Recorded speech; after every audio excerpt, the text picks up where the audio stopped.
projects on those platforms? Well, I think that each project is its own organism, and it needs to be watered and fed and loved differently, right? So if I look at my slate, actually the majority of the projects I have coming up are studio projects. So I'm producing the remake of Cleopatra Jones at Warner Brothers. I'm doing the Reginald Lewis biopic with Kevin Wilmot writing that script, who wrote Black Klansman. I'm producing a What studio is that? That's we're financing that independently. Okay. Because that's that's going to be a really big project. So I hope to get a bidding war, right?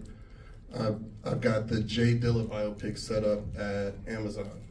I've got like several other things all over town, right? And those projects were set up. Sometimes like you'll get a submission, or the IP will be like something that's so in the zeitgeist that it allows you to go out and maybe like partner with the writer or attach an actor early.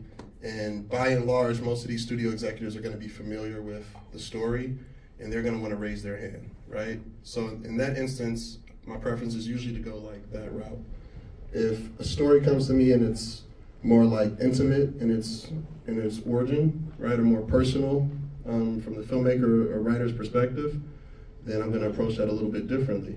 I think that there's an instinct to try to like go partner with organizations and distributors who don't really care about you as a human being or like the thing you're making. That they like your content is disposable to them, and I can kind of feel like communally rejection of that, right? So we need to start, if something is small and like personal enough, why not treat it the way like street teams used to treat mixtapes back in the day?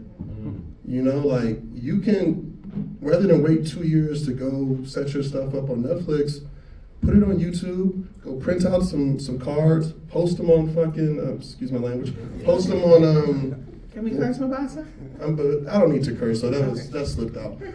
The street team got me excited. I felt like the Locks for a second. But like, put it on lampposts and stoplights and drop cards off in coffee shops and just make people curious. Do a QR code. Just find ways for people to engage with your thing, and the word will spread. And like one thing I know to be true, traditionally, like without fail, if enough people are talking about a thing and it's good, the sharks will find it because they smell blood in the water, right? And by the sharks, I mean the agents, the managers. Those are transactional relationships. They're not your friends.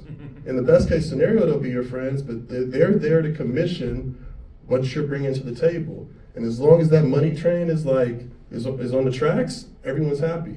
So that goes for studio executives, so on and so forth, right? Lawyers, whatever.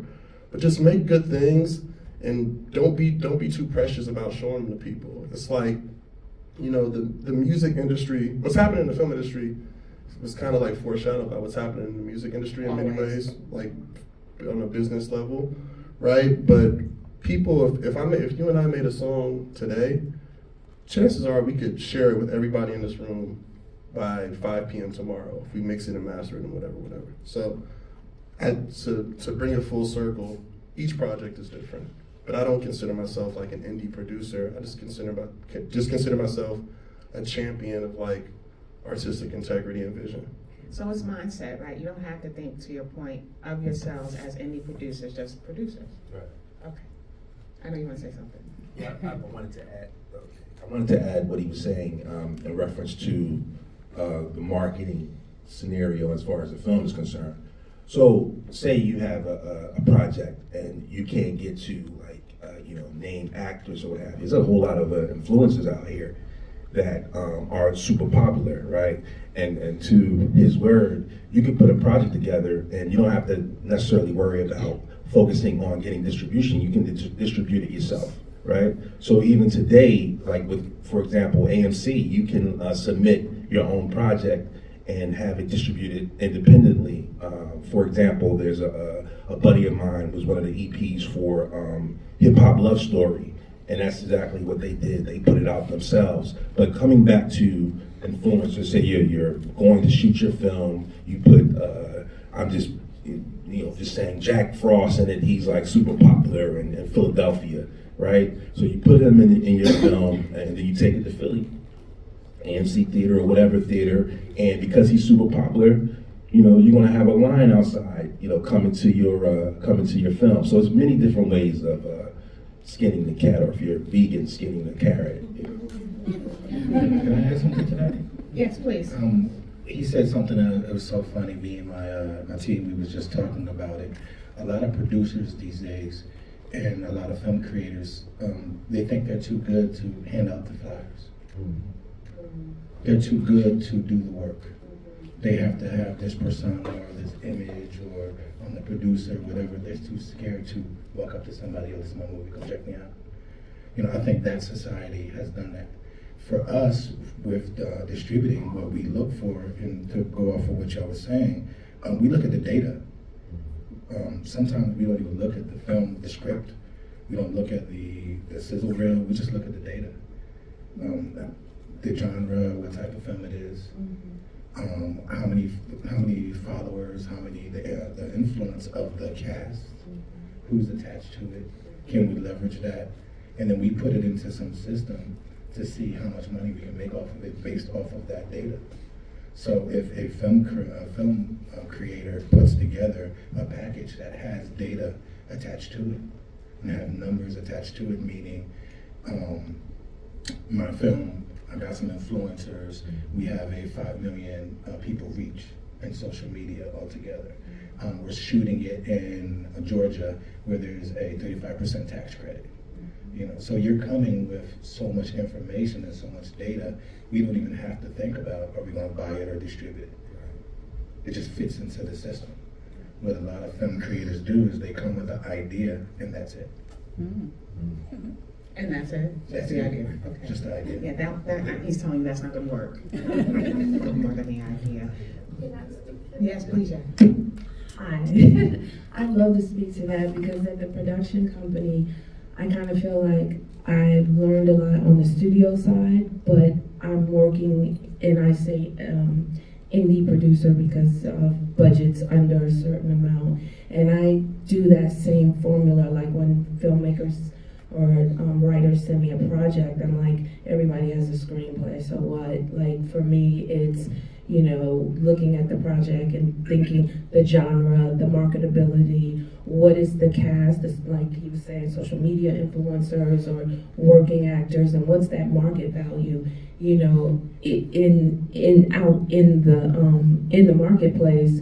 And then I can kind of gauge like where we are with the budget, because this is all private equity money, and so there's no collateral on the table. Like my whole thing is mitigating risk for an investor coming in to shoot a project, especially under a certain amount. There's really no collateral, no MG, none of that going on, right? Usually I would like an MG, but a lot of the filmmakers, you know, and I want to say this, if you can bring a little bit to the table, like we don't mind financing you 100%, but if you could come to the table with like some equity, or you have locations, or you have relationships, or whatever it is, you bring value to the table. And so for me, I'd like to shoot like 10 small micro projects a year and meet different filmmakers and travel all over the country. For me, as opposed to like doing a bigger budget, that's just the space I'm in, because I come from that as an actress and a filmmaker. What is a micro budget to you? So for me, a micro budget, if there's no collateral on the table, I would not recommend anything over $250. I mean, you know, like if you put a certain face in it, $250, $350K with no, you know, like no distribution up front. You can kind of look at the cast and go, okay, we could make our money back with this project and get the investors' money and ROI and all of that. So for me, but an indie project could be up to 10 million. You know? For you. Oh yeah, for me, if we're gonna have an equity investor come, I wouldn't want to do like over 250K for a feature film, and I think you could make a great project for 250. You know, contained, and that's why we're doing horror, contained project. You're doing good. And then, like I said, some states don't have a minimum spend, so you can get those tax credits back on something as low as $250. And I want to add to what Jacqueline is saying. And once again, I come back to relationships, because when we're talking about individuals that want to spend their money, it's different from going to a financial institute spending their money. So it's really just about, relationships, right? So like Jack said, most people, they don't want to do trust films. Everybody's about collateral. They want to make sure they can make their money back.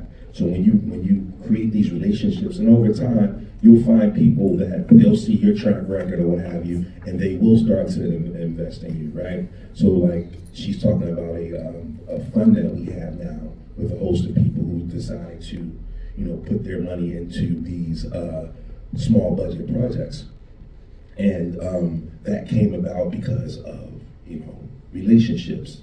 So I just wanted to add that in there. There's a lot of, sorry. Just letting y'all know too, there's a lot of programs out there for filmmakers that y'all don't know about. At the level where I'm at, we just secured a deal with the state of California to do 80% guarantee on all films. Oh wow. Anybody can get it. What program is that? You want to share it? It's with NorCal. Okay. Everybody Google that, look them up. If you can get in touch with NorCal, if you can set your company up, if you can have the right qualifications, you can get with NorCal. They give 80% guarantee on all films that you do. So if you have 80% guarantee on debt financing, Right. Okay. it's only on debt financing. It's on debt financing. And then if you have the tax credit from the state or from the city or where you're shooting it, that's 100% guaranteed. You take that to an investor, you take that to an institution, they fund any film, and they fund up to $5 million. Nice. So it's guaranteed up to $5 million on projects. So that's a little hack right there. Like literally, our company, we just got approved. We have a fund ourselves that we have that 80% guarantee on there. We take all the risk away. Also, there's companies such as Film Hedge. Right. You work with John? Yeah, John's my guy. Yeah, John's my guy. We just got that too. Another company called Bonded. Yeah.